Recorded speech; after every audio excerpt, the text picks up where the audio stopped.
What is up everyone, Ryden here, welcome to the channel.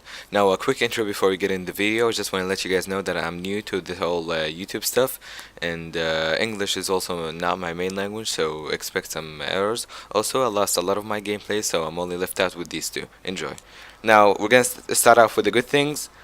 Yeah, a huge concern the community had with the beta is that people thought this is not gonna feel like Call of Duty. This is a ripoff, which is completely wrong.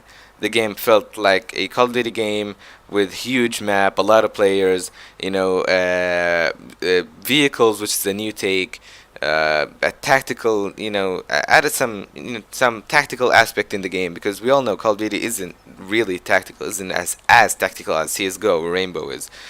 So yeah, that is a really good thing. Add a fresh take on the game. Um, the guns are really well balanced. The recoils are certain recoils that you can get used to. They're not really hard to control, but still they're not easy to control, giving a skill gap between the players. Also, lucky kills don't seem a part of this game. I haven't got killed by like BS lucky kills in this game at all. Well, of course they can happen, but they're not as often as other games.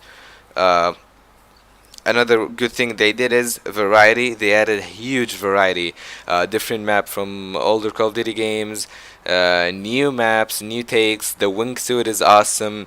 The parachuting mechanic, which a lot of people didn't seem to understand at first, but it is actually really easy to get the hang of. Wingsuiting can get you like through half of the map if you know how to manage it, which is really cool. Um, Another thing is attachments are really awesome. It adds a new take on modding your guns mid-battle, choosing what's fitting and what's not. Suppressors are actually a viable choice. Finally, it's not only to hide you from the minimap, because gunshots are really loud in this game, so you can actually use a suppressor and it could benefit you a lot, which is really good. Another thing is perks. Now perks, there's two sides of perks. Some good perks, some bad perks, some OP perks. But the idea of perks is really good, but they need some tweaking, which I'll be talking about in the other section of the video. The consumables, the R1s, as I like to call them. Most of them are balanced, apart from two, which I'll be discussing in the other part of the video. Healing is really good in this game. Yields little to no advantage, and the only advantage you can get is by using a trauma kit, which isn't really rare. So yeah, really like this. Another good thing is they actually patched at first when the game launched, there weren't as much weapons when you drop down, so a lot of times you could drop down and get killed by someone who had a gun while you walk into a house with little to no guns. But they patched it. It's all good now. Yeah, so that's a really good quick response from Treyarch. The armor idea I'm not really keen on. That's why I'll be moving it to the other part of the video. And yeah, pretty much adding Easter eggs, adding zombies, adding special issue weapons.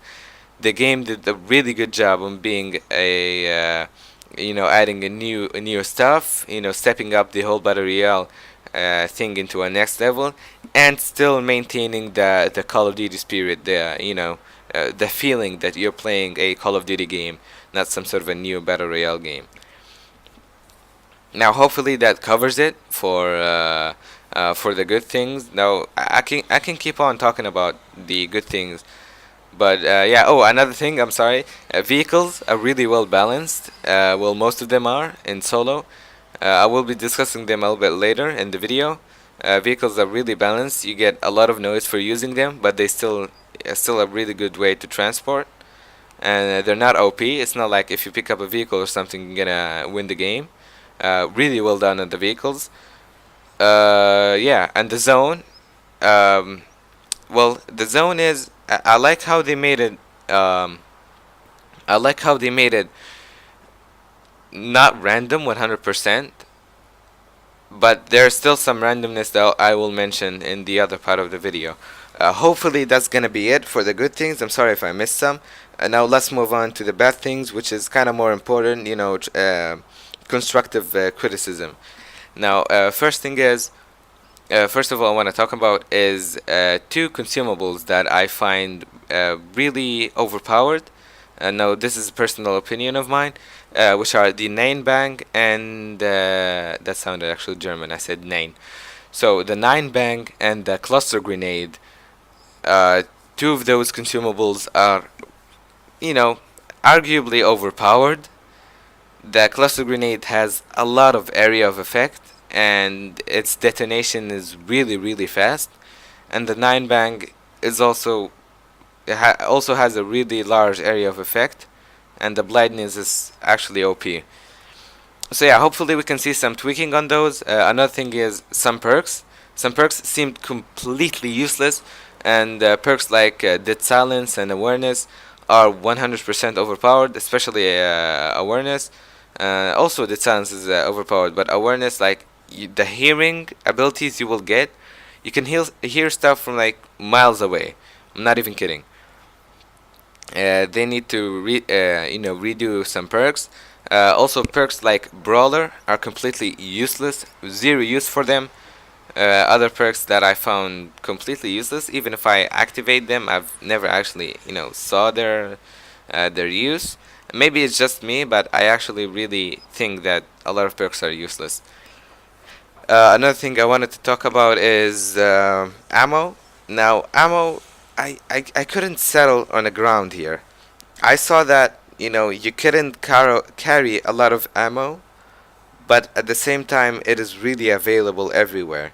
So it's kind of here and there. You would use a lot of ammo if you want to take down a vehicle. It's like a couple of mags, but you only get to carry like, what is it, 5 mags or 6 mags? I don't have the statistics on my hands right now, so I might not be completely sure about this, but I think some tweaks are kind of needed for ammo. Uh, One other thing is, and of course, I know a lot of people talked about this, but armor. And now I'm gonna offer a solution for armor. I think armor should have more durability than it does, or at least make it. I heard this from a YouTuber, which I actually forget the name of. I'm sorry, but if you're watching this, props to you. Uh, they mentioned that armor should have, for example, the player carrying an armor will die before the armor breaks, which makes sense, in case, aside from making them heal themselves. But in a 1v1, the player will actually run out of health before the armor runs out of durability, which, gives the other player kind of a reward for taking you down.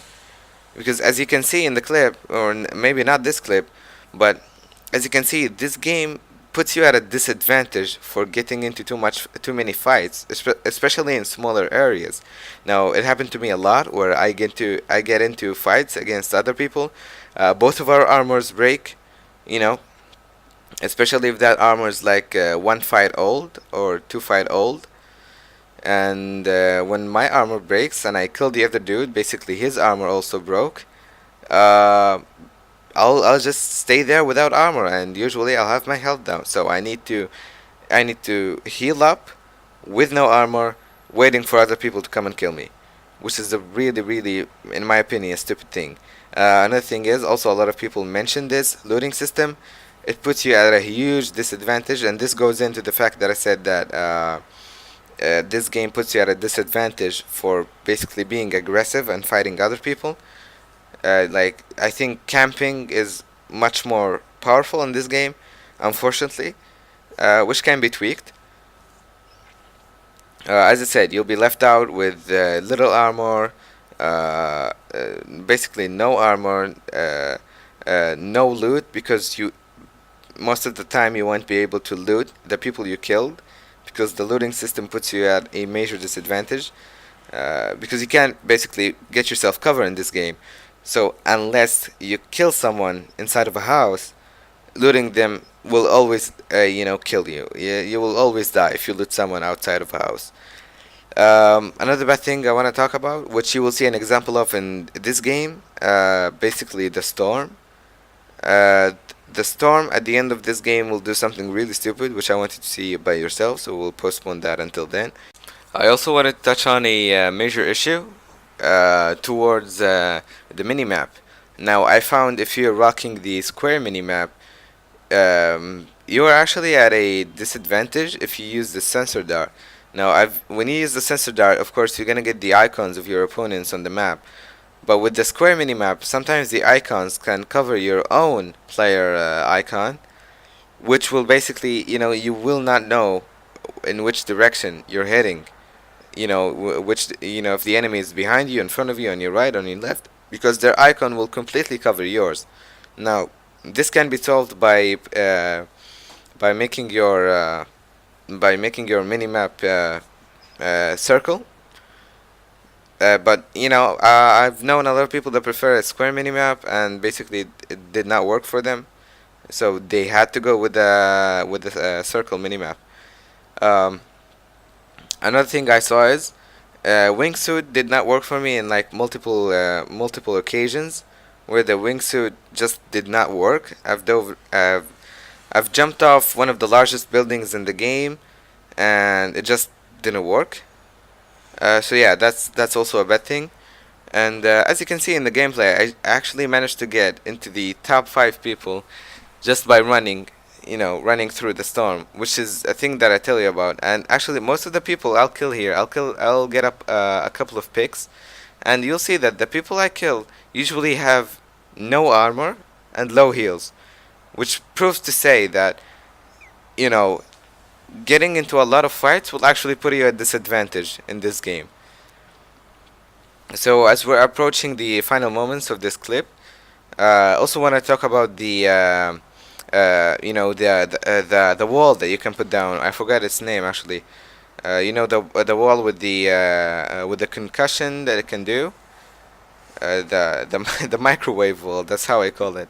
It's really buggy, and it doesn't work unless it's on a soft surface. It doesn't work if you're fighting on a rough terrain, which I find really stupid. I mean, you can only use it inside of buildings. Well, at least in my experience. So yeah, that's a really bad thing. And as you can see, like I take down this guy. Poor guy had no armor, just because he was in the top 3, and I believe he got into a lot of fights, and basically he can't get armor anymore. And you can see the guy on top of the mountain just camping there. He has, I think, level 3 armor, which I'm not really sure of, but we'll be seeing that in a moment now. Now, as you can see, the storm is kind of going towards the upper left side of the screen. Now, as I make it out of the storm, I find a guy. Poor guy had 0 armor. He was really low. Take him down. And this goes to prove my point of basically how bad the looting system is. I was actually about to loot him, but I said no. I was getting suppressed fire from the guy up top. So I'm standing here, 50 health, no heals, damaged armor. Basically nothing I can do in this point. So yeah, basically it gets to a heal off situation. Well, not really, because he has a height advantage in it. And yeah, so basically the zone takes all of my health, and easy win for him. Hopefully this can be tweaked into more reasonable situations, more neutral situations.